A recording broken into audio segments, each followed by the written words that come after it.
convite. Meu nome é Érica Brasil. Brasil é sobrenome mesmo, não é nome artístico. E eu sou professora da rede municipal. Participo também do coletivo Lastimeiros, sou cofundadora junto com a Ivone, com a Alexandre Sogano, com as pessoas da região. E eu vou abaixar um pouquinho.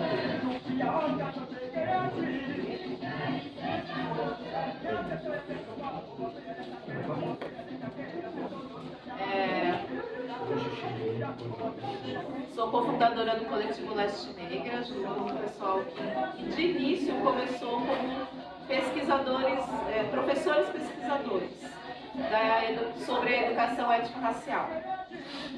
E hoje em dia nós temos profissionais de vários segmentos, não só da educação, estudando e ajudando também para que essa educação... Obrigada, Kika, tá? Que essa educação antirracista ela se prolifere. Como eu disse no final da fala da Ivone, a educação antirracista ela inicia quando a gente olha para si e começa a desconstruir tudo que coloca na nossa cabeça. Eu vou começar com vocês com uma escuta. Eu gostaria que, se possível, vocês fechassem os olhos e escutassem com essa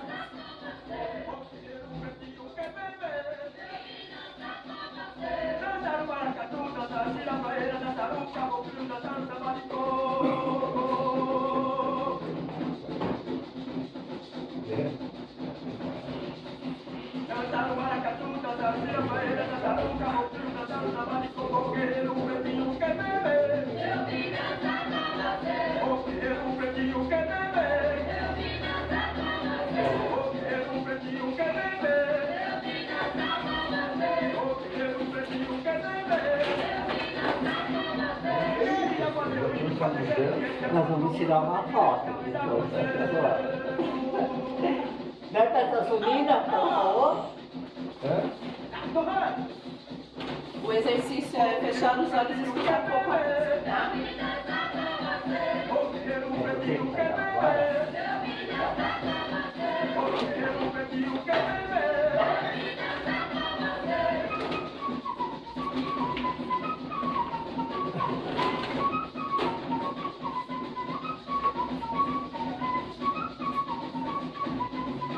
Quando eu dava aula no primário, veio um livrinho dos alunos chamado Ler e Escrever, da primeira série. Aí falava sobre os orixás, sabe? Um livrinho. Muito bom. Esse livrinho, depois o professor sumiu dentro da pedagogia, sabe? Muito bom o livrinho. Deixa eu falar um pouquinho sobre a tempo da religiosidade também, mas... vamos focar para a gente falar sobre o texto da Jurá Guarani, certo? O texto da Jurá Guarani, ele vai falar sobre o nosso movimento de ser selvagem. Né? Como que a gente, entre aspas, civilizados, vamos ter esse movimento de ser selvagem. Eu quero que vocês me falem o que vocês sentem quando vocês escutam uma música dessa. De que lugar vocês acham que ela vem? O que remete? Qual o estilo de música? Se tem alguma coisa que seja contemporânea aqui, se é parecida. Eu acho que é parecida com o baião, um pouquinho do baião. Choque. Nordeste, baião. Alguma coisa do maracatu? Ele inclusive fala como maracatu, é que das primeiras músicas, eu até vou voltar, das primeiras músicas, ele tá falando com a outra. Porque amanhã eu já veio,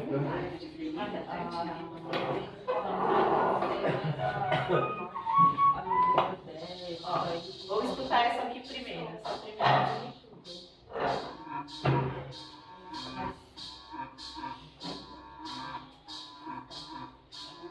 Esse aí já parece indígena.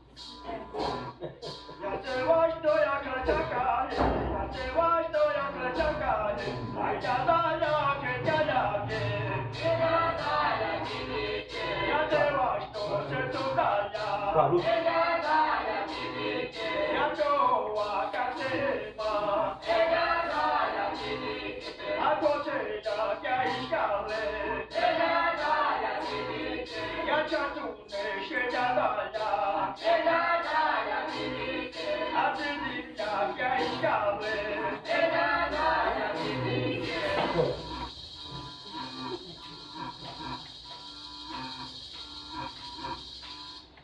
Esse aí já parece indígena.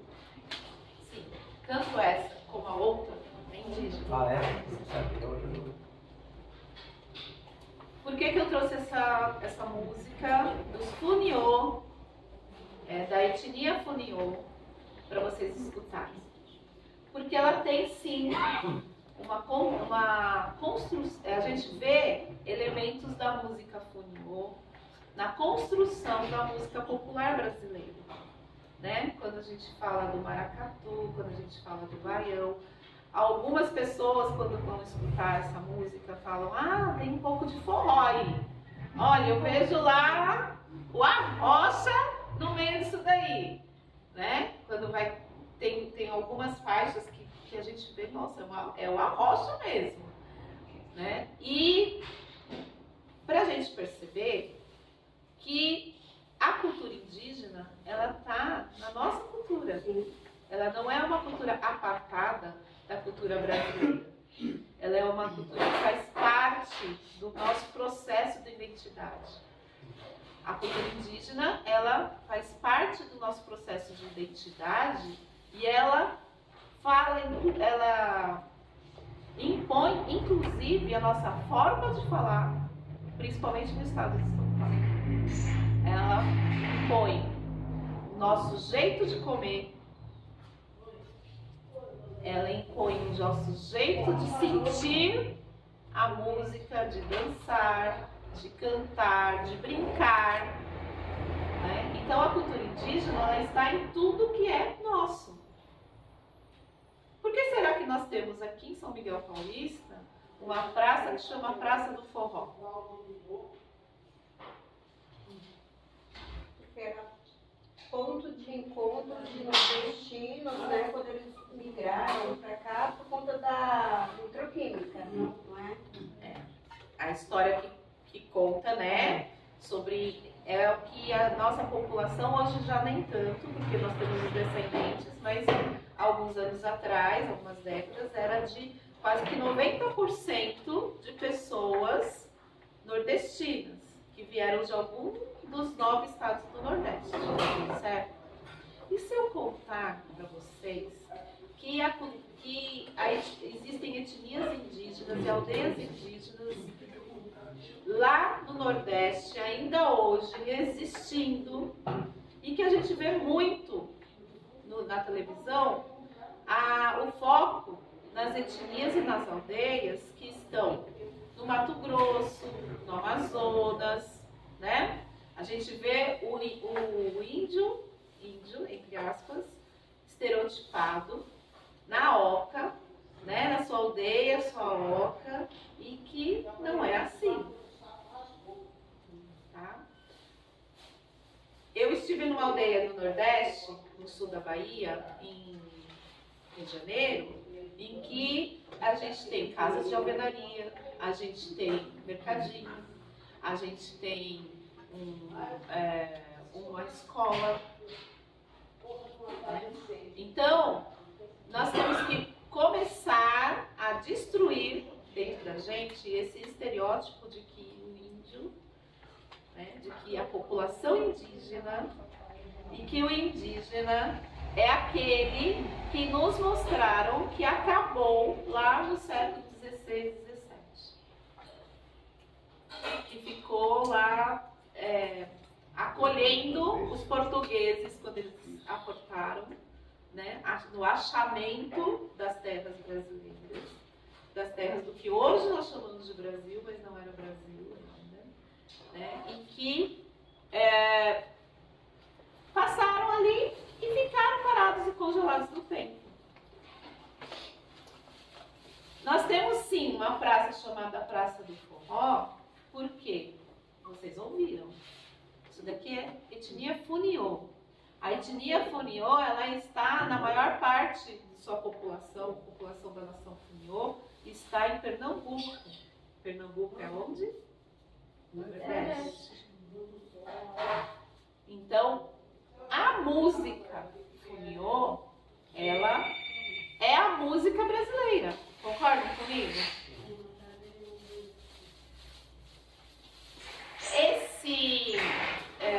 O que nós chamamos de diáspora nordestina, né?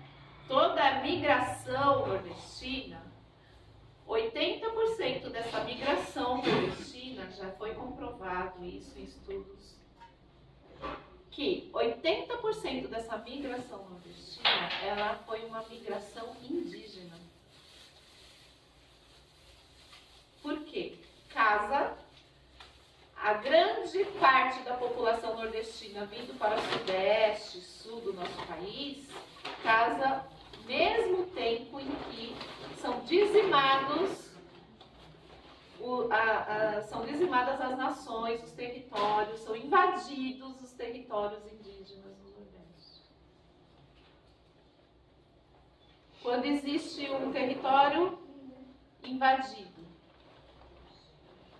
sua família é morta, perseguida, né? Você não pode ter no seu nome, não tem um registro. O que você faz? Sai do lugar. Se deslocaram e vieram para o Sudeste, aonde eles tiveram novos nomes, batizaram com novos nomes, onde eles puderam tirar uma carteira de trabalho, onde eles puderam dizer: não sou indígena.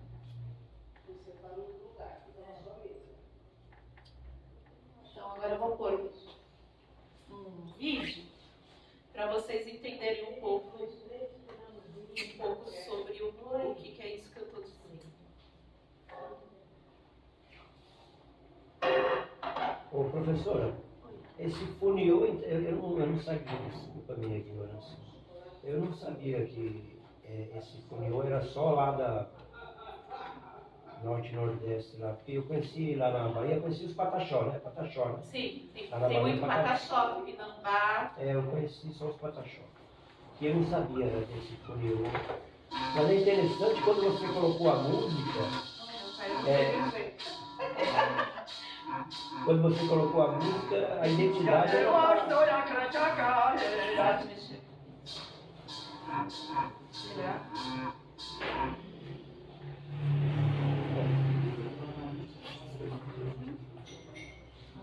O outro vídeo é. Tá, mas eu não vou procurar no saldo não, porque senão vai demorar muito. Digitar.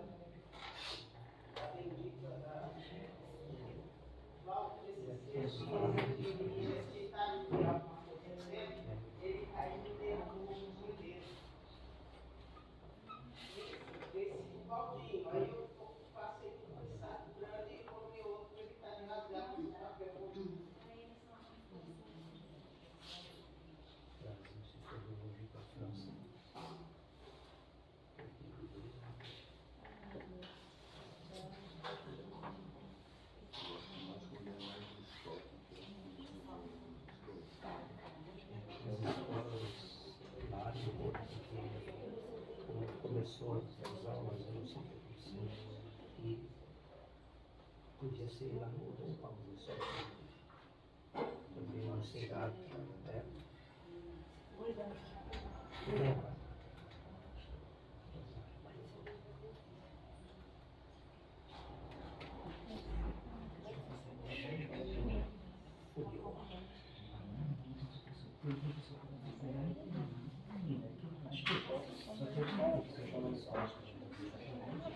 Isso não quer.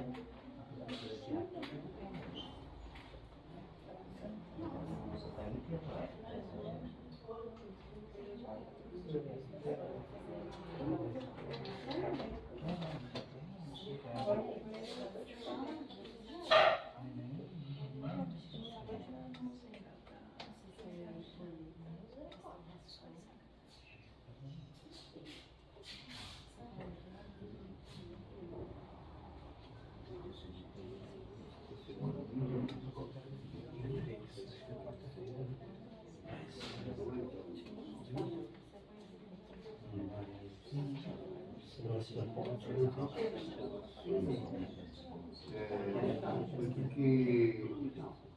Peguei as aulas da intelectual. Onde eu estava no arquiteto, eu tinha aula.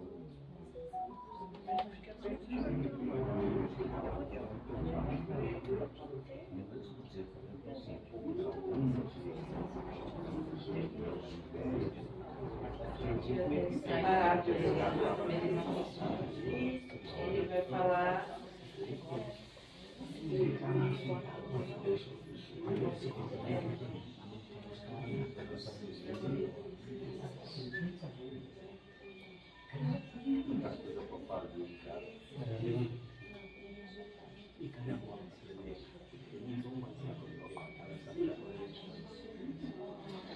Entre os brasileiros que sofreram o regime militar, até hoje, os índios nunca tinham sido citados. Mas tribos inteiras foram obrigadas a deixar as terras em que viviam. Foram exterminadas. Milhares de mortos. Na segunda reportagem da série Silêncios da Ditadura, o repórter Fábio Diamante mostra o que é o relatório Figueiredo, documento que narra em detalhes as atrocidades cometidas contra indígenas em todo o Brasil. Torturados, assassinados, expulsos de suas terras. Eu não podia falar a nossa cultura. Se nós começarmos a cultura, eu já aprendi coisas, não posso falar isso, que... O senhor chegou a ser preso? Cheguei a ser preso.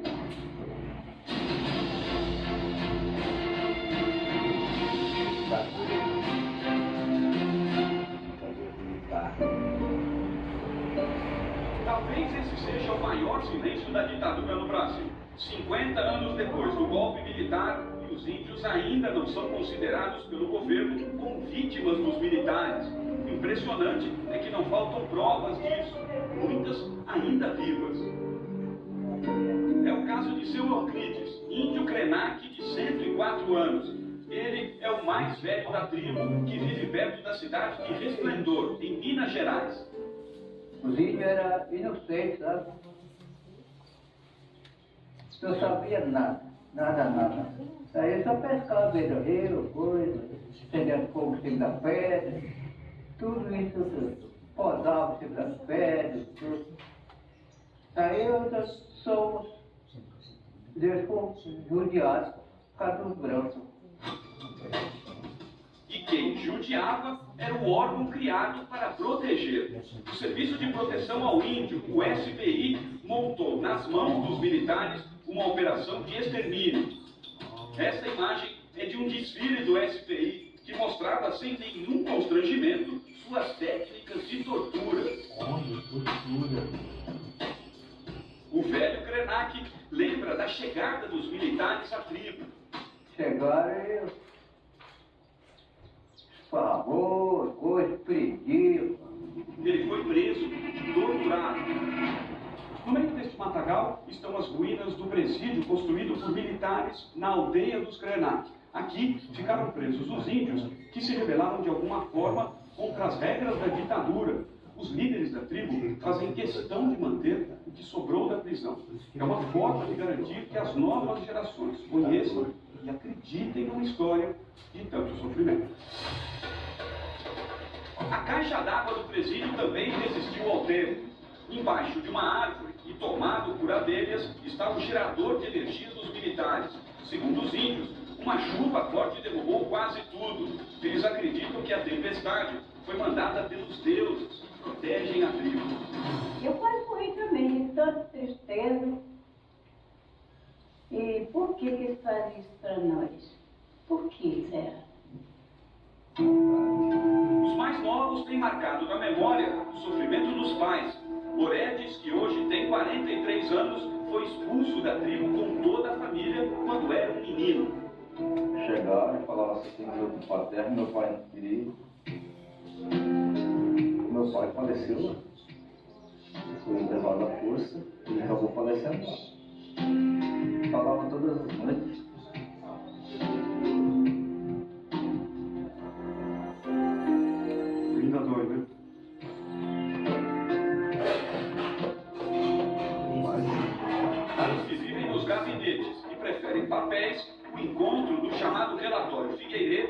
passado é outra prova indiscutível. Ele foi escrito no fim da década de 60 pelo procurador da República, Jader de Figueiredo Correia. Na verdade, quando se pensa nos milhares de quilômetros que ele percorreu, foi muito disso, ou a maioria disso, foi adentrando a mata, foi andando com mateiro, foi abrindo picada a facão. O autor morreu num acidente de ônibus em 1976, acreditando que seu trabalho tinha se perdido num incêndio. Era mais uma mentira contada pelos homens de farda. 7.000 páginas do documento estavam numa caixa, nos porões do Museu do Índio, no Rio de Janeiro. Enquanto eles mostravam nas caixas da ditadura aquilo que eu me sentia, para subsidiar a posição da foi então identificado a assinatura do cargo, E o relatório é direto. Índios foram crucificados. Eles eram obrigados a castigar os parentes. Filhos tiveram que espancar as próprias mães. Para acabar com tribos inteiras, militares entregaram aos índios roupas e cobertores infectados com o vírus da varíola. Veneno era misturado com açúcar. E até dinamite foi jogada de aviões. O filme de terror mais sanguinário não mostra o que aconteceu com os índios no Brasil. Eu estudei a ditadura, li muita coisa, estudei muita coisa. Quando eu vi o relatório de Figueiredo, eu falei, mas eu não sabia nada disso. Né? Então essa é uma história que os historiadores não sabem, os jornalistas não sabem. O relatório retrata o extermínio de tribos em 15 estados do país. No Amazonas, os Waimiri-Atroari foram os mais atacados. Segundo o Comitê Estadual da Verdade, mais de 2.000 acabaram mortos em apenas 2 anos durante a ditadura. Só esse povo Waimiri-Atroari triplica, pelo menos, os mortos, né, da ditadura militar praticamente houve, né? Até hoje, pouco amistosos com o homem branco, os Waimiri-Atroari nunca aceitaram a construção da BR-174, que corta a reserva da tribo. Resultado: a rodovia, única ligação do extremo norte do país, é bloqueada todas as noites. Depois das 6h30 da tarde, ninguém passa. De volta à terra dos Krenak, em Minas Gerais, Douglas, um dos líderes da tribo, nos conta que a Comissão da Verdade do governo federal prometeu conhecer todo esse sofrimento de perto no mês que vem. Os Krenak só recuperaram as terras em 1997, mas já estava tudo destruído. Pouco mais de 300 índios são obrigados a viver hoje da extração do leite. Douglas tem no colo teses de mestrado e doutorado sobre o sofrimento de seu povo, mas a tribo quer mais do que isso. Se for mais um estudo, a gente agradece, né? Porque conversar é sempre bom, mas eu acho que ficar na mesma coisa, aí eu acho que já é perder tempo. Não foi só a violação dos direitos no sentido disso que nós estamos falando, de tirar terras, de matar e tal, mas também de reduzir o anonimato, de tornar essas pessoas invisíveis, porque nós não sabíamos. Antes de partirmos, um pedido. Os índios querem nos mostrar um pouco da cultura perdida. Com bambus, que eles chamam de cricrós, tocam uma música. Para nós, soou como um triste sopro de quem incrivelmente ainda resiste.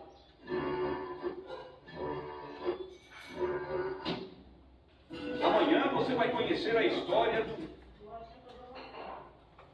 Bom, agora a gente pode começar a conversar sobre. A gente, por pouco tempo, né? Curto tempo. Geralmente eu passo lá um pouco, 1500, 1600, falo um pouco da história daqui de São Miguel, como que se tornou um ponto de resistência. Nós somos aqui na frente do que hoje nós conhecemos como Capela de São Miguel, foi aonde começou a primeira resistência do nosso povo contra os colonizadores, contra os invasores. A primeira resistência que foi registrada em cartas de Anchieta começou aqui. E ele fala nessas cartas desse povo das terras de Ururaí, que é esse território aqui onde a gente mora, chega até Itaquera, Itaquera, né? A Pedra Grande, e vai até um pouco perto de onde é o Brás, vai correndo toda essa margem do rio Tietê, do lado de cá, e do lado de lá, também em terras de Guarulhos, que é até onde hoje é o Bom Sucesso, Pimentas, e vai Ponte Grande, também era terras de Ururaí. Eram terras indígenas de vários povos. Não existiam apenas um povo. Existiam os Guarás, os Guaianás, né? Os Guarus, Tupinambás também aqui. Baquirivu, né? Baquirivu. Então, enfim, essa é o início, tá?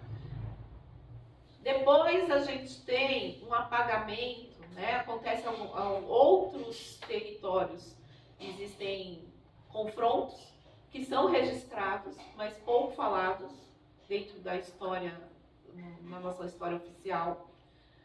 Registram principalmente nos litorais, né? Porque depois eles adentram, não querem a escravidão, aí adentram as florestas, né? O Brasil, eles foram adentrando, inclusive muitos de etnias que estão hoje no Mato Grosso, no Pantanal, algumas são que vieram do litoral, que não conseguiram resistir e foram adentrando outras terras, outros territórios, certo? Depois existe todo esse apagamento na história, aí vem a ditadura. De 64 a 88, a 87, houve essa resistência indígena que foi construída das lideranças, principalmente essas lideranças que foram presas nesses presídios indígenas. O SPI, que é o avô da FUNAI, né? O SPI, que é o Sistema de Proteção ao Índio, ele foi criado por Marechal Rondon para proteger os índios, mas também para civilizar, um programa de civilizar os indígenas. E aí a gente vai para o nosso texto. Quem é que está civilizando aqui? Vamos ter essas perguntas, né? O texto da Gerá vai falar exatamente sobre essa questão de tornar-se selvagem e quem é o civilizado da história. Aí voltando para o vídeo.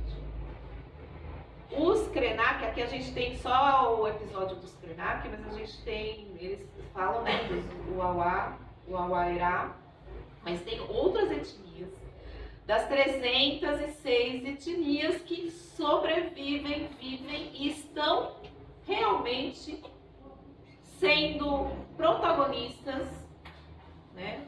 Hoje nós temos inclusive o Ministério Indígena, aí tem gente que fala, mas tem tão pouco índio. Por quê? Né? Não existe quase ninguém, foram todos mortos. E a gente fala, não, são 12% da população brasileira. É bastante gente.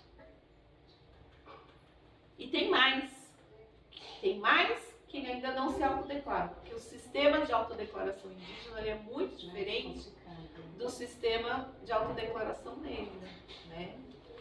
E porque ela não depende do colorismo, ela depende da questão cultural, da questão da linguística, da questão de ser também a única autodeclaração que não é autodeclaração, né? Porque eu posso falar, sou, que é uma verdade, sou bisneta de indígena, mas eu tenho que provar que eu tenho sócio, né? Que eu sou socialmente aprovada pela minha cultura e que existem duas outras lideranças indígenas, uma da minha cultura e outra de outra cultura, que vai falar para falar que eu sou indígena. para comprovar isso. Isso oficialmente, tá? Para o governo, para o Estado, certo? Mas no não oficial existem os acolhimentos, né? Que ele depende muito mais de uma questão familiar, não de uma família não, como é que fala? Esqueci a palavra. Não indígena? Não, não, genética sim, mas tem mais a ver com a cultura do que necessariamente com a sua estrutura genética, com a sua estrutura biótipa, né, do biotipo. Nós temos tanto pessoas indígenas, eu conheci um Tupinambá, que é mais retinto que nosso amigo, como que é o seu nome? Abraão. Que o nosso amigo Abraão, muito, né? E eu conheço indígenas que são brancas como eu, de pele clara e olhos claros, inclusive. Porque nós temos também que lidar com a questão da miscigenação, né? E aí quando você vai para um lugar como a Bahia, você entra dentro de alguns lugares como os pataxós, como os funiô, eles têm cabelo crespo, eles têm, né, pele escura. Se a gente vai para o Paraná, nós temos os caigangue, que tem uma pele clara, o olho mais puxado, mas a pele clara, o cabelo liso. Já diferente de quando a gente vai para o Mato Grosso, que a gente tem já o índio que mora na nossa cabeça. Isso é o nome de um livro também, o índio que mora na nossa cabeça, que é a pele parda, né? O cabelo liso, mais baixinho. Nós temos indígenas, os funiô, por exemplo, eles são enormes. E nós temos indígenas dentro da nossa cidade de São Paulo. Aldeias na cidade de São Paulo. Alguém sabe das aldeias da cidade de São Paulo? Da cidade de São Paulo? Na cidade. Aqui, Marcilac, aqui pro lado de Marcilac tem, né? Aqui pra zona sul ali. Cidade de Marcilac. Jaraguá, Palheiros, né? Jaraguá é bem pertinho. Isso. Nós temos terras indígenas, nós temos 4 demarcadas. 4 terras demarcadas. Outras terras indígenas ainda não demarcadas pelo Estado. Tá? E nós temos uma terra indígena no meio do Morumbi, que está dentro de um condomínio habitacional, que é a terra indígena dos funiô. Por isso que eu trouxe para vocês conhecerem um pouco da cultura funiô. A terra indígena funiô aqui começou porque eles foram contratados para construírem o estádio do Morumbi, né, o estádio de São Paulo, na década de 50. Acho que eu posso estar com as datas erradas na minha cabeça, tá? Porque às vezes eu faço muita confusão com essas datas, mas assim, se não me engano na década de 50, foram 6 anos de construção. Esses 6 anos aqui fizeram com que eles trouxessem seus familiares, alguns trouxeram os familiares, só que as condições de trabalho não eram das melhores. Conclusão, no final da construção, muitos não conseguiram voltar para suas terras. E aí começou a fazer um aldeamento funiô dentro do que é chamado no Real Parque. E fizeram a favela do Real Parque, né, que é ali pertinho da onde é o estádio. E ali, depois veio o projeto Singapura, vocês lembram disso? Sim. E aí eles construíram prédios. E essas famílias, eles foram crescendo, né? E essas famílias, então, foram morar nesses prédios, esses apartamentos. E ali é considerado, sim, uma aldeia funiô, porque eles continuam fazendo suas religiosidades, suas reuniões, a cultura Funiô continua prevalecendo, e eles têm uma associação, que é a Associação Funiô aqui em São Paulo. Certo? Essa associação, ela também faz com que as escolas no entorno, né, coloquem a cultura Funiô dentro da educação das crianças e no EJA, para que a cultura não seja morta, não exista um etnocídio, que essa seria o que aconteceria se eles não estivessem resistindo, certo? O que aconteceu com outras tantas, né, etnias que vieram do Nordeste para cá, mas não aconteceu assim. A gente consegue ainda ver, como o forró que a gente estava vendo, a gente consegue ainda ver na música, a gente ainda consegue ver nas nossas heranças nordestinas do território. Então, tá vendo como que os indígenas, eles não foram dizimados? Está na nossa cultura. A nossa história é feita também, né, da população de cultura indígena. Certo? Agora vamos ao texto da Geral. A Geral Guarani, ela é uma educadora, ela estudou na USP, ela vem de um território guarani que, vou voltar um pouquinho, né? Os guaranis, eles têm tradicionalmente um movimento como tradição e cultura da população guarani. Antigamente, durante a colônia, né, o Brasil colônia, até o Brasil Império, um pouquinho depois, inclusive, até o século passado, a gente ainda encontra essa estrutura dos Guarani em movimento pelo Brasil. E é uma das populações que mais tem representantes no Brasil. Uma das que tem mais representantes indígenas no Brasil é a população Guarani. Esse movimento fez com que a cultura Guarani fosse riquíssima, né? Ela é uma cultura muito rica. E é uma cultura que acabou tendo um hibridismo muito grande primeiro com a questão da educação jesuítica, né?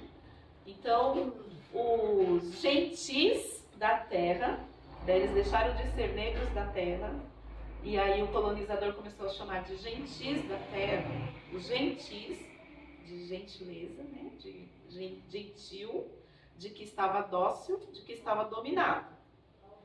Os gentis da terra, eles são na sua maioria guaranis, porque eles aceitam, aqui tudo em aspas, entre aspas, tá?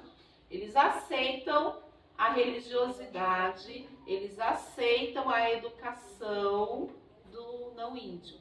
Eles vão aceitando, assimilando, de alguma forma, a educação do não índio. Dos jesuítas, no caso, primeiro, né, dos jesuítas, depois o Estado vai vendo os guaranis como aqueles que, o representante do índio bom. Entre aspas, tá? Sempre entre aspas. Porque não quer dizer que essa abertura de hibridismo de sua cultura seja uma falta de resistência. Tá? Muito do que a cultura guarani preservou inclusive para conseguir estar vivo, né? Conseguir estar vivo. Para conseguir quebrar várias e várias imposições. Os guaranis tinham, então, voltando, os guaranis tinham por a estrutura de passagem para encontrar o que eles chamam de Yanderu. Yanderu é a terra sem males, o lugar onde eles espelhavam o lugar sem males. Vocês vão perceber que tem muito a ver com o cristianismo, né? O lugar que os cristãos chamam de paraíso no imaginário, os Guarani vão buscar esse Yanderu, que é a terra sem males. Então eles vão não é uma peregrinação, eles vão andando, né, em busca de Yanderu.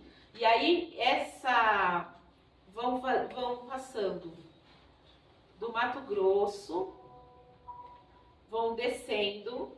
A gente tem Paraguai, Uruguai, Argentina, Rio Grande do Sul, vão subindo lá de Santa Catarina, vão parar lá em Espírito Santo. Então essa era a rota. Aí passa aqui por São Paulo, né? E volta. Essa era a rota de muitas famílias, Guarani. Ao longo do tempo, lembra que eu falei que a gente tem que sempre pensar na estrutura tempo, né? Território, cultura. E como que essa cultura também se transforma, né? Porque a cultura ela não é estagnada. Nossa cultura, a cultura de qualquer povo, não é estagnada. A gente sempre tem que pensar isso. Né? Ela é híbrida com outras culturas, ela vai assimilando, vai trazendo, vai doando, né? Sempre tem essa troca. Então os guaranis, eles vão fazendo esse movimento. E sempre na margem litorânea, sim? É procurar muitas vezes essa parte do litoral, porque ali eles acreditavam que era a linha tênue aonde eles iam encontrar a terra sem males. Sim. Pessoas vindo de formas diferentes, pessoas que eram brancas, né, de estrutura biológica diferente, provavelmente foram trazidas pelos nossos deuses, né? Nossos deuses mandaram essas pessoas diferentes para conversar. E mandaram da onde? Da terra sem males. Mandaram desse lugar do imaginário guarani, de um lugar da terra sem males, né? E aí essa estrutura começa a ter essa coisa híbrida. Por que eles aceitam São Miguel Arcanjo como um dos deuses? E colocam São Miguel Arcanjo e aqui, né, nesse território, eles têm a capela de São Miguel Arcanjo como um território indígena. Porque é um ser alado. É um ser alado muito parecido com os deuses da sua cultura.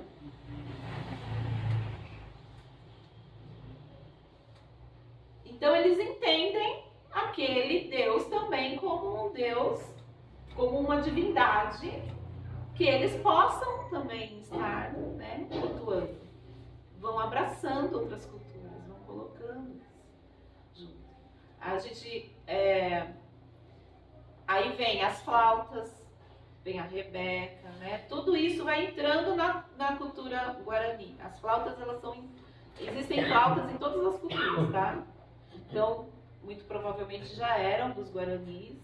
E aí vem os instrumentos que vão entrando no canto guarani, né? E o canto guarani, quando vão para casa de rezo, olha só, outra coisa que não se sabe, quem que pegou da onde? Existe para a religiosidade guarani a casa de rezo. A casa de rezo onde eles vão se encontrar com suas divindades. A gente também tem estrutura de casa, né? Os cristãos têm uma estrutura de casa, né? Um lugar fechado para as suas orações, para seus pedidos. Tem muita semelhança. Que vão havendo esse hibridismo. Né? No Paraguai, inclusive, a gente tem que ter, sempre quando a gente vai falar de um povo indígena, a gente tem que ter isso também em mente. Não existe, é um território além da nossa demarcação geográfica política de hoje, que essa é imposta pelos não brancos, né? Essa demarcação política geográfica somos nós que criamos. Eles já tinham a nação Guarani num território que expandia o Brasil, né? Do que hoje nós chamamos Brasil. Inclusive eles estão presentes na Guerra do Paraguai. Eles foram mortos, dizimados na Guerra do Paraguai. E o Paraguai tem o quê? Qual é a língua? Uma das línguas oficiais do Paraguai? Guarani. A moeda? Guarani.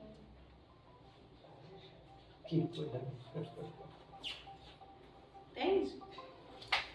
Então, a resistência indígena, ela sempre houve. Então, no caso dos indígenas, pode ser considerado andino? Porque tem essa coisa que é de... Não sei se é a palavra certa para falar migração, Uruguai, Paraguai, essa rota... Existem outros povos que são andinos. Os Runicuim, por exemplo. Os Runicuim, eles têm uma parte... Aqui no Brasil, a grande maioria está no Acre.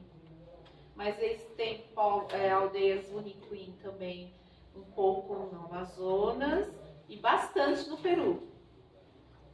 Entendeu? Inclusive eu conheço, eu tenho um amigo peruano e eu tive essa oportunidade de levar amigos Runicuim, que eu tenho amigos Runicuim, e levei esses Runicuim para conhecer o meu amigo peruano, Angel. E eles começaram, o líder Runicuim começou a conversar com ele numa língua que não era espanhol, entendeu?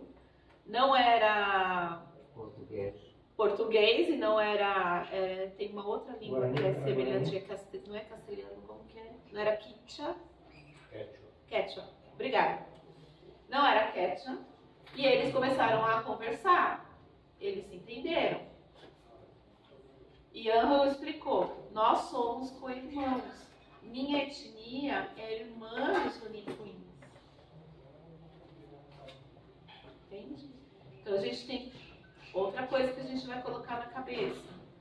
Uma etnia indígena, ela é uma nação.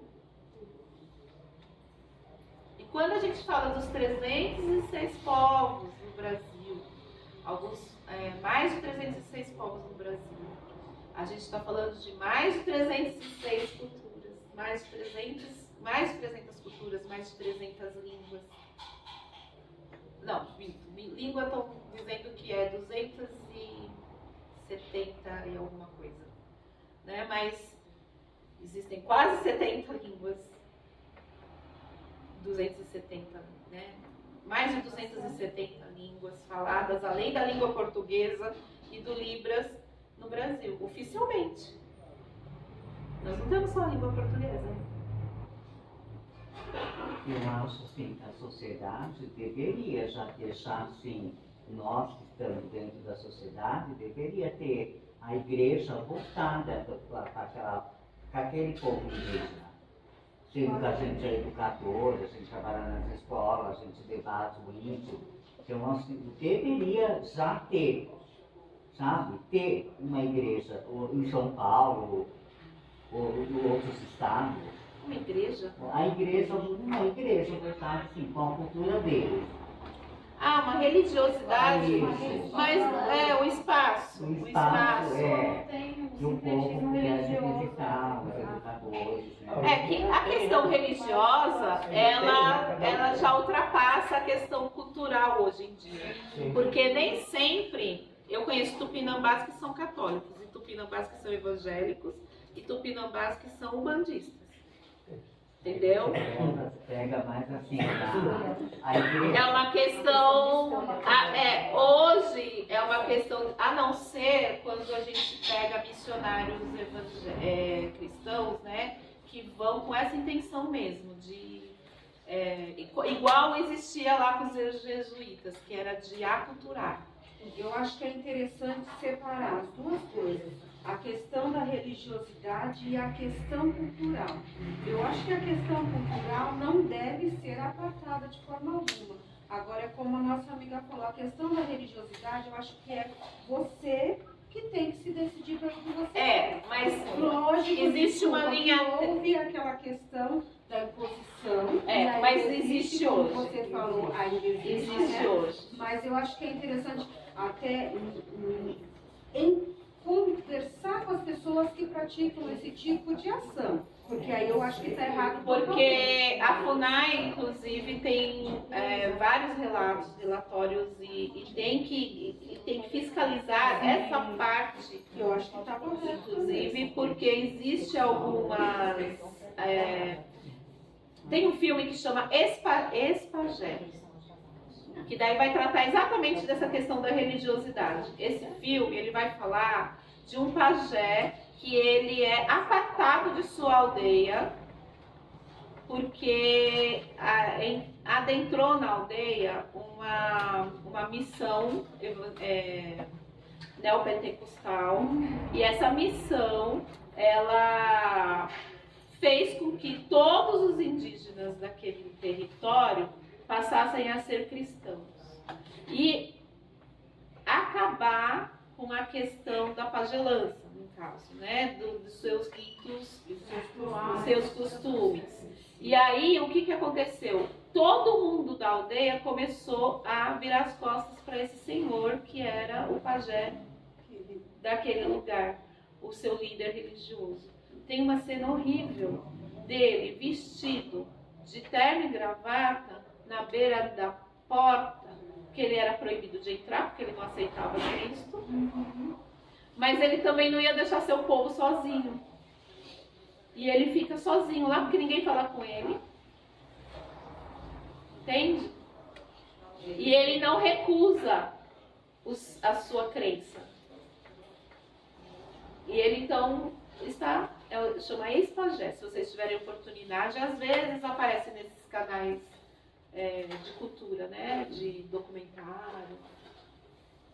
Então, isso que o Gilvan está comentando é exatamente a locação dessas pessoas que querem cultuar a religiosidade deles num determinado lugar, e eles querem agrupar o maior número de pessoas que são da mesma religiosidade num lugar. Por exemplo, como o Gilvan está dizendo, o local. Então, mas pessoas... isso é uma questão de cada cultura e de cada liderança, entendeu? Não adianta... Por exemplo, talvez eu não tenha sido claro, mas você começar a querer impor que a forma deles cultuar a religião é dentro de um templo, eu acho que foge, porque não conheço muito, mas eu acho que foge, porque não é a essência deles. Que cada cultura vai ter a sua. Essência. Assim como eu falei dos Funiô, eles têm associação, inclusive, para determinar, preservar a cultura e a religiosidade daquele povo. Aqui, a aldeia-mãe deles, lá em Pernambuco, continua. E eles fazem essas trocas. Quando precisam, por exemplo, parentes lá de Pernambuco precisam de um atendimento médico mais minucioso, precisam fazer compras no mercado, alguma coisa que eles necessitam muito, ou vir para cá para estudar, para fazer uma universidade, eles vêm de Pernambuco para cá e ficam, né, com parentes que são dessa associação. Gente dessa associação levam seus filhos pequenos para lá para entenderem como que é a cultura dentro do território, porque o território é sagrado, entende?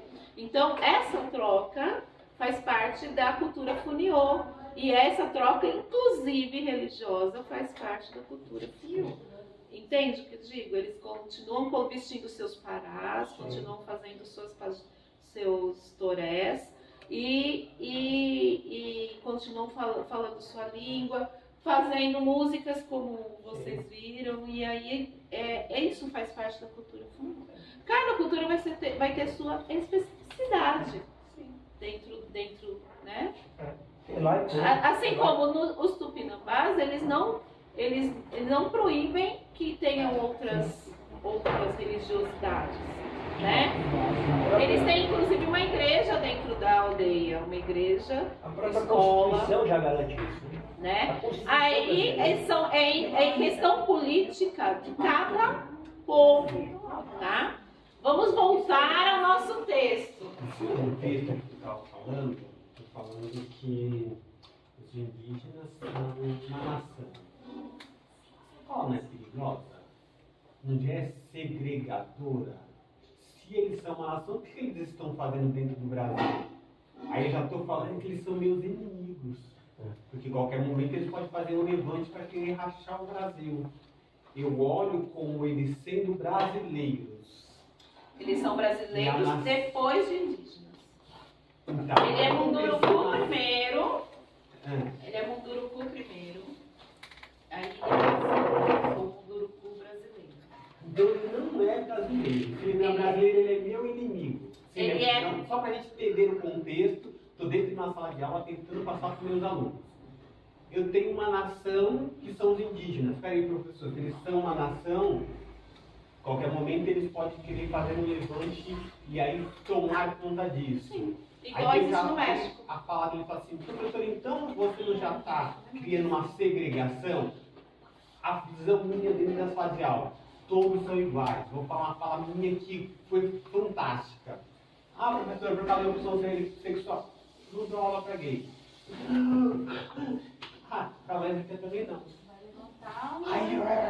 Aí, e tem outra coisa, não dou aula para negro também, dou aula para gente. Eu não quero saber a sua religiosidade, a sua opção sexual, a sua cor, eu não quero saber nada de você. Você chegou aqui, primeiro você é meu aluno, eu já te amo por isso. Acabei todos os problemas. Eu não tenho problema de racismo, eu não tenho problema de discriminação de opção sexual, eu acabei esse problema. Que quando eu falo comum, eles sabem que eu vou falar com esse e com aquele outro. E aí que legal, esses dias eles me colocaram lá fora da sala, e aí fiquei nervoso, vou quebrar tudo. Cheguei lá, estava todo mundo em pé, me aplaudi e falei assim, você vai ser nosso paranhão. Aquilo ali foi o máximo para mim. Sabe por quê, professor? Porque você é aquele que nos trata igual. E aquilo ali foi a minha realização pessoal. E aí eu vou falar para ele que eu tenho outra nação dentro do Brasil. Não vou explicar isso para ele. Você, quanto representante do Estado, você tem sim que falar. Dentro da nossa Constituição, todos são iguais. E a gente tem que ter uma equidade nas tratativas. Essa equidade é que a gente vai tratar as diferenças. O que prevalece é entendeu? Essa equidade é que vai prevalecer as diferenças. Nós vamos tratar a diferença. A diferença, né, de você como um homem negro, eu como uma mulher branca, certo? E a gente vai tratar a diferença de um indígena, porque ele tem 2 parágrafos na Constituinte que vai falar sobre a sua especificidade de ser um homem ou uma mulher indígena. Vocês viram o vídeo? O que aconteceu durante a ditadura militar. Eles não tinham RG, eles não eram cidadãos. Eles eram considerados pessoas que poderiam ser tutelados. Eles eram tutelados pelo Estado. O Estado cuida do índio. Cuidou? Não. Matou. Não dava a sua liberdade. O que eu falo, por exemplo, se você era um indígena nessa época e tivesse, vamos citar novamente os funiô.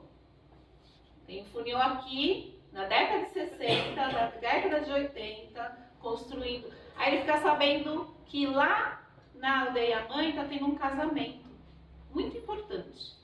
O casamento de um primo que vai ser importante, que eu quero honrar. Pela lei, eles não poderiam nem ter sido tirados de lá de Pernambuco e ser trazidos para cá. Não poderiam. E ele, por si, não poderia sair daqui e ir para lá. Sem autorização do Estado. De uma pessoa que pudesse tutelar essa saída dele. Por isso que os guaranis perderam essa...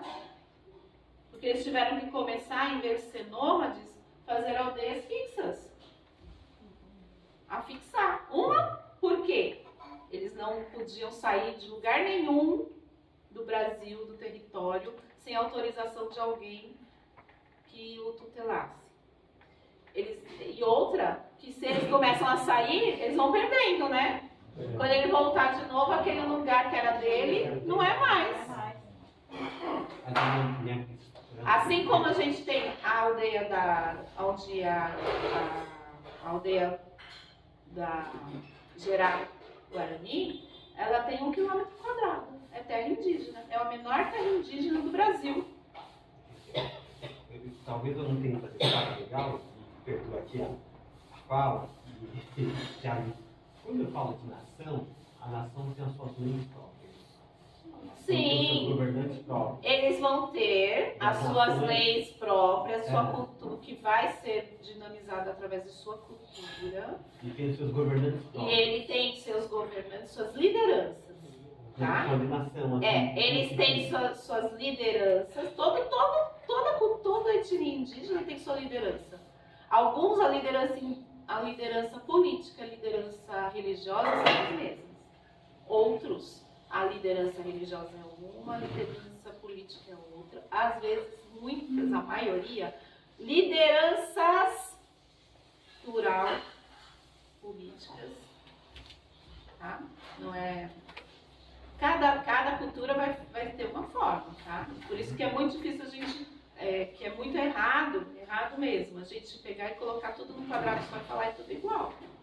Índio não é tudo igual. E eu falo índio, tá? Que ainda nem chegamos no termo de falar qual é a terminologia certa de falar índio, indígena, como que é. Porque, por exemplo, existem tupinambás que se reconhecem como caboclo. Mas quando ele for fazer um documento para o Estado, quanto indígena, população indígena, ele tem que usar o termo indígena, porque é o que está lá na lei. Entende o que eu estou falando? É muito complexo.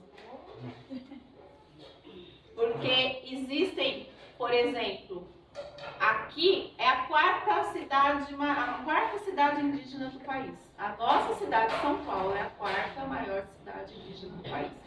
Tem mais indígenas aqui do que em muitos outros lugares do país. Acho que a primeira é São Gabriel da Cachoeira, no Amazonas. Depois vem Manaus, se não me engano. Aí tem uma cidade do Nordeste. Depois é São Paulo. Não é porque ele saiu de sua terra indígena que ele deixou de ser indígena. Porque assim como a gente sai daqui do Brasil, vai para a Argentina, a gente não deixa de ser brasileiro. Ele, antes de ser brasileiro, ele é Guarani, Munduruku, Funiô, Pataxó, Cariri. Bugre. Não. Bugre não é índio? Não, bugre é uma terminologia racista. É? Sabia. Pejorativo. É? Sabia não. Erika, permite só fazer um link. Uhum. Pessoal, para só dialogar com o texto da Vera Maria Candal, os direitos humanos. O professor tocou nessa questão aí da nação, de se igualar de tentar conciliar indiferença e igualdade. E em questão de direitos humanos, que é o termo que você utilizou, equidade. Quando a gente vai discutir os direitos humanos, respeitando inclusive as etnias. Vocês já ouviram falar do infanticídio indígena? Ouviram falar? Aquele processo que a criança nasce deficiente, aqui na nossa cultura do capital a gente protege, né? Eles entendem como um ato de amor, certo? Matar a criança. A mãe vai pro meio do mato e volta sem a criança. Aí é onde entra o Estado, né? Com os direitos humanos, que a própria Vera Maria Candal, assim, todas as culturas são boas, não, nem todas as culturas são boas, assim, do ponto de vista humano, né? É só para fazer esse link, né? Igualdade, diferença, a questão dos direitos humanos que vai entrar na bibliografia do concurso e possivelmente também na prova dissertativa. Na questão do infanticídio, a gente ainda existe, tá? Mas existe pouco, não é tanto quanto... São 4 etnias agora. Não é tanto quanto. E qual a questão? A criança nasceu deficiente, vamos supor, sem uma perna. E você tem que fugir dentro da mata de seu inimigo que está te perseguindo. A mãe que estiver com aquela criança, ela vai se matar junto com a criança. Ela vai ficar esperando criança. E aí, no coletivo, perder uma pessoa é melhor do que perder duas. A lógica é a coletividade. Na coletividade, perder uma é melhor do que perder duas. Eu perguntei isso para eles falaram que o deficiente, eu como professor senti uma violência por parte dele, mas eu respeitei, porque ele não vai poder caçar, que nem eu sou deficiente, eu tenho paralisia infantil. Você imagina se eu nascesse índio, eu ia ser morto ali. Mas agora não é mais isso. Inclusive, nós temos línguas de sinais para várias, estão sendo criadas e registradas, línguas de sinais para várias línguas indígenas. Né? A população tupinambá tem a população surda, a maior população indígena surda do país. Eles têm uma língua de sinais, que não é a Libras, porque se você ensina Libras para criança indígena surda, você já está aculturando ela. Né? Não é a língua mãe. Entende? Eles têm uma língua própria, língua de sinais própria, para que aquela criança seja primeiro alfabetizada, né, e comece a falar. Não sei como que... Se comunicar. Obrigada. Se comunicar primeiro com a sua língua de sinais própria do seu povo, para depois aprender a língua portuguesa. Os Munduruku, eles falam primeiro a sua língua, depois... Quando 9 anos, cada etnia vai ter um processo. Depois dos 9 anos é que eles vão para a escola não indígena. E aí a gente volta ao texto da Gerá. Quando ela tem uma parte que ela fala bastante de educação, e eu acho que é importante, quando vocês veem que a Gerá fala, saber diferenciar o que é uma educação indígena, o que é uma educação indígena para indígenas e o que é uma educação indígena para não indígenas. E quando a gente vai tratar de São Paulo, dependendo do lugar que você está, você vai falar primeiro, você vai dar atenção para a educação indígena para não indígenas. E dependendo de onde você estiver, você vai tratar de uma educação indígena para indígenas. E aí vai buscar parcerias com outros indígenas, lideranças daquele local, para tratar dessa educação indígena para indígenas. Deu para entender? Sim. Então você não fala como educador. Porque dentro de uma escola indígena, o que deve prevalecer, a princípio, é o professor daquela cultura. Assim como a Gerá, que ela se formou professora, pedagoga, e ela ficou muito tempo dentro da escola indígena aqui no Jaraguá. Né? E eu a conheci ainda nova. No meu início de processo de estudo sobre a cultura indígena, sobre culturas indígenas, ela ainda era nova, eu bastante nova também, e ela falava, acreditava que ia para essa linha para sempre. Depois que ela foi entender que a questão da agricultura indígena, da comida, né, de retomada da cultura indígena quanto alimentação, quanto plantação, né, que aí ela poderia resgatar muito mais e ajudar muito mais seu povo nessa linha do que quanto educadora. Né? Mesmo porque depois de 88, da Constituinte, é onde a gente começa a ter a população indígena entrando nas escolas. Né? E aí, entre os guaranis, é muito importante, eles dão importância exacerbada para essa questão da escolaridade. Com o risco de levar as suas crianças a serem aculturadas. Porque se fica muito, né? Vai indo muito para um termo que eles chamam de juruá, os não indígenas, aí fica complexo. Juruá é o quê? Aí eu vou contar uma historinha pro senhor. É assim. Existia uma onça muito importante nas florestas aqui de São Paulo. Uma onça que não era qualquer onça. Era uma onça que tinha um encantamento de Tupã. Esse encantamento fazia com que essa onça virasse homem durante a noite e onça novamente durante o dia. E durante suas caçadas nas trilhas de todas as florestas das terras de Piratininga, ele continuava se fortalecendo como a onça-rei. A onça-rei, um dia, passou perto da aldeia e sabia que dentro dessa aldeia fazia uma festa para ele, para essa onça e para a onça-rei. Olha só, tem uma festa para mim e eu não estou lá. Esperou chegar a noite e foi para a festa. Quando chegou lá na festa, ela ficou apaixonada pela índia Camaquã. Essa Camaquã transformou a cabeça de Iauaretê, a onça-rei. Iauaretê, então, toda vez que tinha festa em sua homenagem, se transformava em homem e ia até a aldeia para enamorar Camaquã. Até que Camaquã começou a ficar ressabiada. Quando está no melhor da festa, ele some. Cadê esse homem? Desaparece.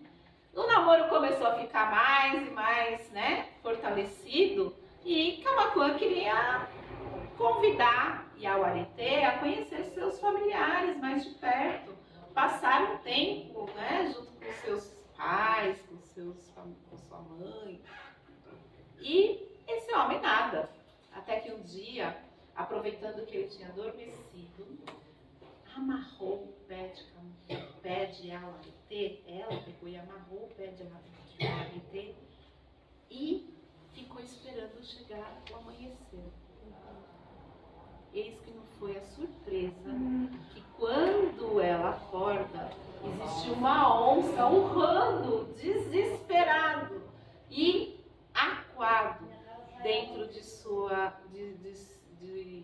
oca. E então ela percebeu que Iauaretê era uma onça-rei. E aí, dentro dessa condição, ela pediu para que o pajé a transformasse em onça. E assim foi. Uma vez onça, ela não tinha o mesmo poder que Iauaretê, se transformar em homem, em mulher, no caso, e onça também. Ela ficou onça para sempre. Só que, o que aconteceu? Iauaretê começou a não ficar mais tão ligado na Camaquã. Perdeu o interesse em Camaquã. Aí lá foi Camaquã falar de novo com o pajé. O que acontece? Aí o pajé falou: ele gosta de você sendo você mesma. E aí Camaquã pediu para voltar a ser mulher. Só que ela já estava grávida. E ela teve dois filhos. Os 2 filhos que Camaquã teve um nome. Um chamava-se Iauaretê Mirim e o outro se chamava Juruá. Iauaretê Mirim era tido a pajé, porque desde cedo Iauaretê tinha uma canoa. Iauaretê Mirim entrava na floresta para pescar, para colher frutos. Já o Juruá não. O Juruá tinha sim uma força do índio guerreiro e queria mesmo era lutar, caçar, brigar, uma raiva, uma vontade de explorar tudo que podia. E aí o que aconteceu? O Juruá começou a desmatar Piratininga. O Juruá também começou a matar além do que sua fome podia. E aí Juruá começou a comer a terra. E Juruá transformou Piratininga em São Paulo. Caramba, olha a história de São Paulo. E Auaretê,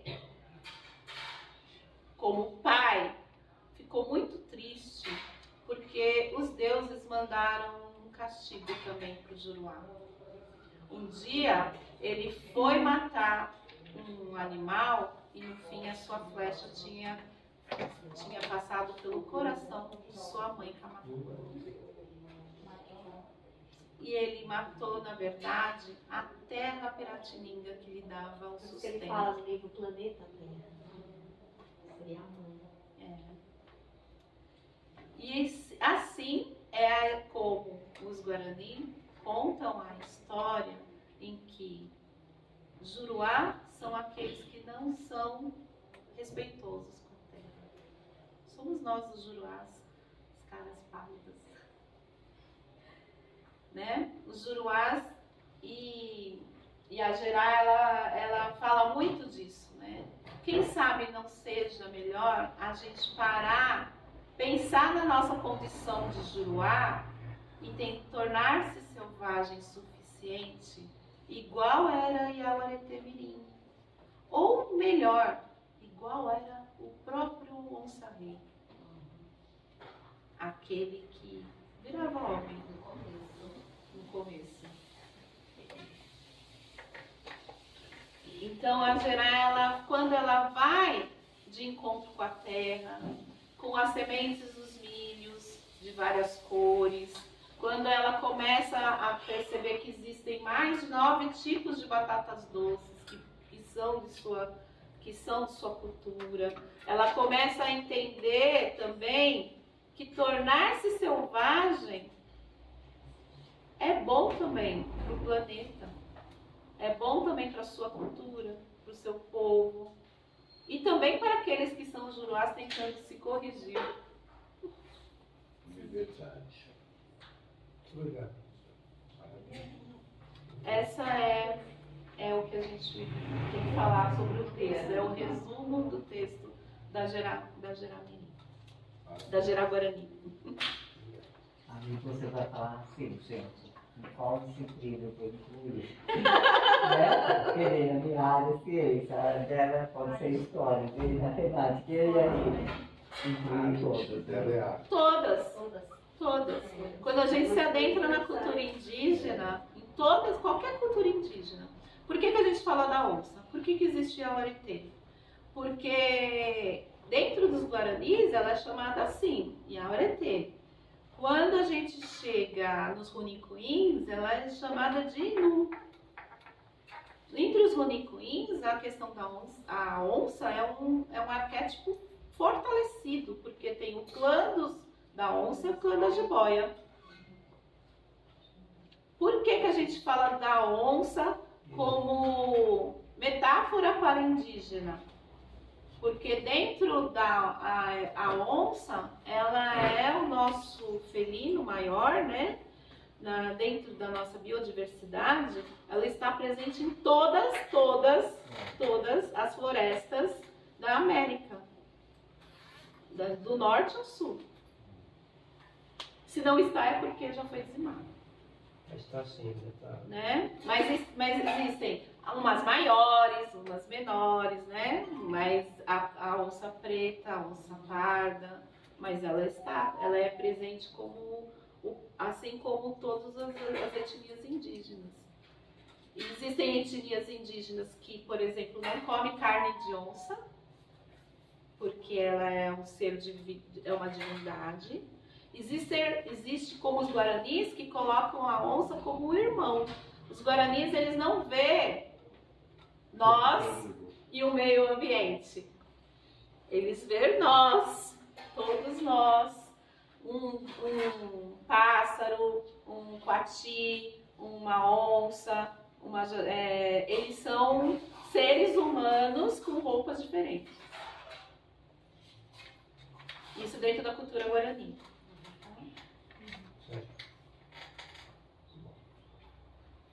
É isso, que horas são? Meu pai, nossa! Então fica continuar aí. Terminamos então com a história de Amaretê. Muito obrigada pela oportunidade. Desculpe o ter passado. Vamos avançar no horário. Se ninguém dá um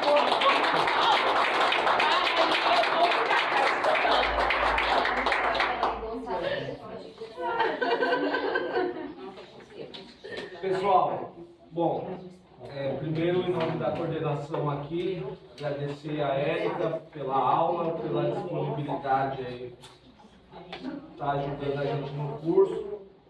Hoje é a última aula, certo? A gente queria agradecer a presença de todas e todos vocês. Já de saída, pedir desculpas por qualquer problema que a gente, porventura tenha enfrentado aí ao longo desse percurso. A subsede organizou o curso assim, numa situação adversa, né, porque o concurso saiu no meio de um processo eleitoral que a gente estava vivenciando. Então a gente teve que adequar a nossa energia para garantir a eleição da nova coordenação da subsede, ao mesmo tempo garantir esse espaço para vocês. E dentro do possível a gente tentou dar o melhor curso para preparar vocês para um concurso que ele é muito injusto. Injusto porque a gente sabe que a quantidade de vagas que o governo ofereceu, ela é insuficiente para a demanda da rede hoje. Injusto porque o concurso ele é excludente pela sua natureza, né? Então por isso que a nossa luta é para que ele seja um concurso classificatório, para todos aqueles e aquelas que prestarem o concurso possam assumir o cargo. E a gente vai seguir mobilizados para obrigar o governo a ampliar as vagas, né, para que todo mundo, né, possa assumir a vaga e a gente avançar no sentido de diminuir ou acabar com a precarização que está marcando a realidade da rede ao longo desses últimos anos. Muitos aqui se filiaram para fazer o curso, né, e a gente acha que isso é muito importante. Para além do resultado final, se vai ser aprovado ou não, permanecer filiado ao sindicato, gente, porque o sindicato é nosso instrumento de luta coletiva. Eu lembro quando eu entrei na Rede Suá, há 23 anos atrás, como eventual, a gente até brinca isso, né, quando a gente vai visitar a escola, né? Eu comecei como eventual e meu grande sonho era ser efetivo, porque eu achava que minha vida ia melhorar. Eu passei no concurso, me efetivei e continuo lutando, porque você mudar o status de contratação no Estado não significa que a vida ficou mais fácil com isso, né? Porque o governo tem uma lógica de atacar a educação pública, que eles enxergam como uma mercadoria, atacar os nossos direitos. Porque quanto mais precária é a realidade da categoria, mais dificuldade a gente tem para enfrentar os desmandos. E a gente só vai conseguir, de fato, garantir para os nossos estudantes uma educação de qualidade se a gente mudar essa lógica do governo que enxerga o investimento em educação como um gasto, né, e enxerga a educação como um espaço para a formação de mão de obra barata, né, desse mundo uberizado, no mundo dos trabalhadores e trabalhadoras sem direitos. E também a mesma coisa se aplica a gente, né? Quanto menos direitos nós temos, mais dificuldades a gente tem para se organizar e mais o governo consegue impor uma lógica de exploração superior ao conjunto da categoria. Por isso que, desde sempre, nós, enquanto entidade, em particular a Subsede São Miguel, sempre procurou debater com a categoria que a diferenciação que existe da nossa situação funcional entre efetivos, Fs e Os e eventuais, que são as categorias B, é uma divisão artificial. Porque assim que a gente entra na sala de aula, não tem uma distinção. Todos nós vamos sofrer com as salas de aula superlotadas, todos de nós vamos sofrer com a violência que está adentrando no ambiente escolar, todos nós sofremos com essa situação de sucateamento da educação. Então a gente tem que voltar a se enxergar enquanto categoria, não enquanto indivíduos que estão no espaço escolar. Porque nós somos, de fato, uma categoria independente da nossa situação funcional. Então, digo isso porque a prova é semana que vem, né? No próximo domingo. Vocês viram, né, que o governo fez mais uma sacanagem, faz um concurso regionalizado e coloca pessoas para fazer a prova longe do seu local de atuação, do lugar onde estão inscritos. Tem uma, até quando a gente colocou o áudio, né, eu coloquei o nome da coordenação falando sobre essa situação e pedindo para que vocês enviassem os dados aqui para a subsede. Para quem está muito distante, porque a gente vai pressionar para tentar adequar isso. Né? Agora é só para antecipar uma situação, gente. No edital, depois vocês olhem com calma isso aí, já estabelece lá que não há uma obrigatoriedade por parte da VUNESP de alocar as pessoas para fazerem a prova perto de onde se inscreveram. Né? Então, assim, todo mundo que é associado, tá, que mandou o nome, ou seja, todos vocês que mandaram o nome, a gente já encaminhou ontem para a sede central para fazer uma gestão sobre a SEDUC. Mas o mais provável é que todos aqueles e aquelas que vão fazer a prova aqui na capital, mesmo que seja aqui de São Miguel e está inscrito para fazer a prova lá na Zona Sul, vai ter que fazer a prova lá na Zona Sul, porque está dentro da mesma cidade. Teve uma situação em particular, foi uma só, né, Lu? De uma pessoa que está inscrita aqui e que foi alocada para fazer a prova lá em Ribeirão Preto. São mais de 500 quilômetros de distância. Essa pessoa, possivelmente, a gente vai conseguir reverter a situação, porque é muito absurdo a pessoa ter que atravessar o estado de São Paulo praticamente para... É que nem ela mora aqui e vai para Interlagos. Mas é dentro da mesma cidade, né, gente? Eu sei que não é legal isso aí, né? Porque, de fato, São Paulo é uma cidade muito extensa e você sair da Zona Leste para ir para a Zona Sul são horas. Mas eu já estou antecipando que o mais provável é que dentro da capital nós não vamos conseguir mudar. Quando é outra cidade é mais fácil porque chega a ser uma situação muito absurda. Agora, gente, o que vocês precisam fazer, eu já vou terminar de falar porque eu falo demais, essa semana, vocês viram quem está no grupo aqui, todo mundo está no grupo, que eu coloquei um monte de coisa aí, né, para vocês terem acesso a mais materiais. É importante que vocês aproveitem essa semana para revisitar os materiais, para rever aqueles pontos das aulas que a gente fez aqui, ou as outras que foram disponibilizadas, para vocês poderem se preparar melhor.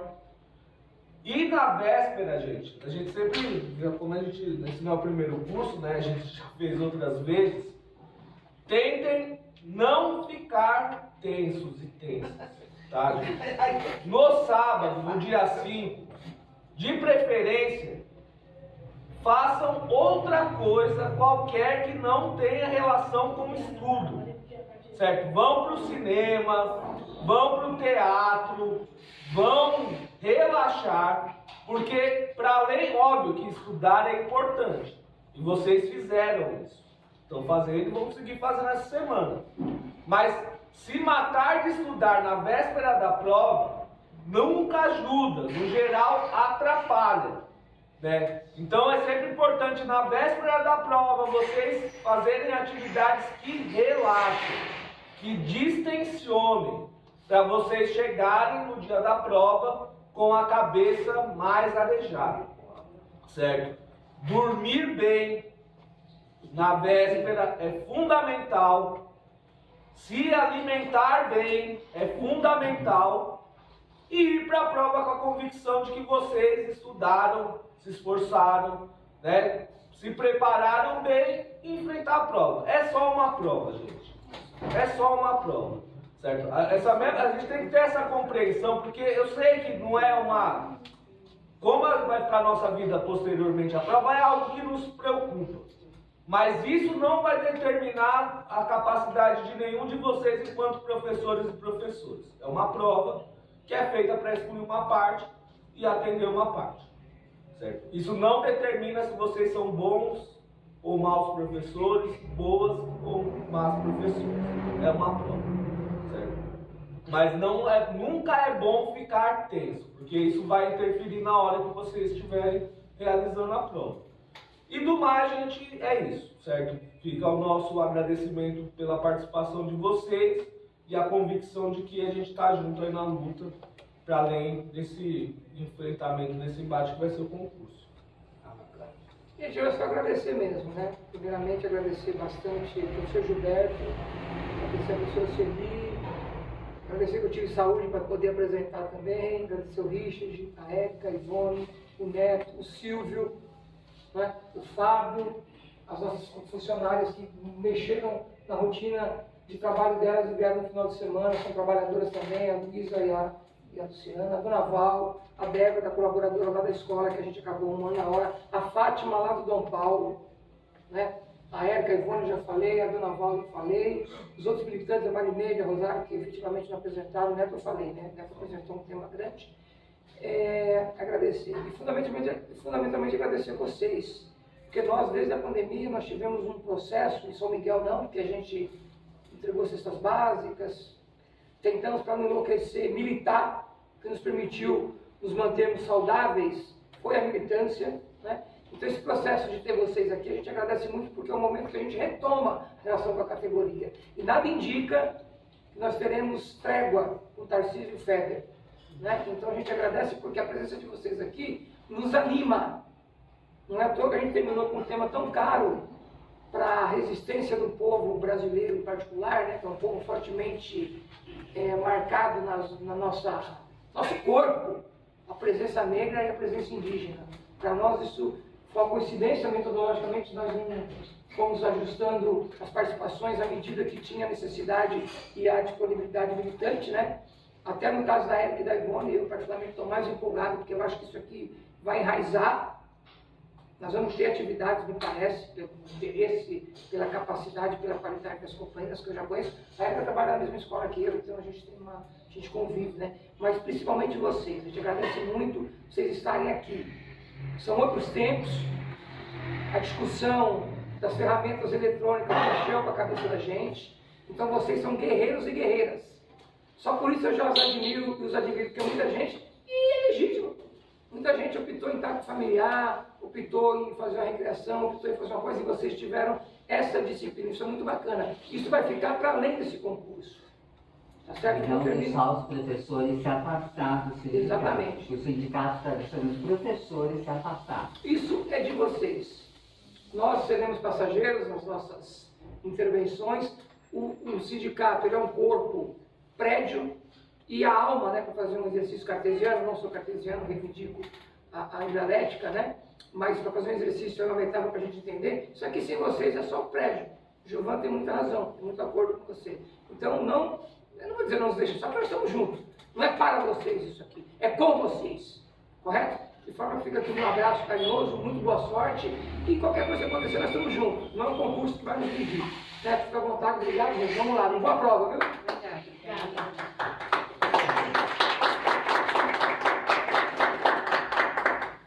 Dizer para vocês que é uma satisfação enorme sempre estar com vocês aí, é um trabalho militante, certo? Vocês viram aí, a gente teve lá o terceiro encontro, aquele que nós trocamos aí alguns saberes, certo? Nada troca essa interação.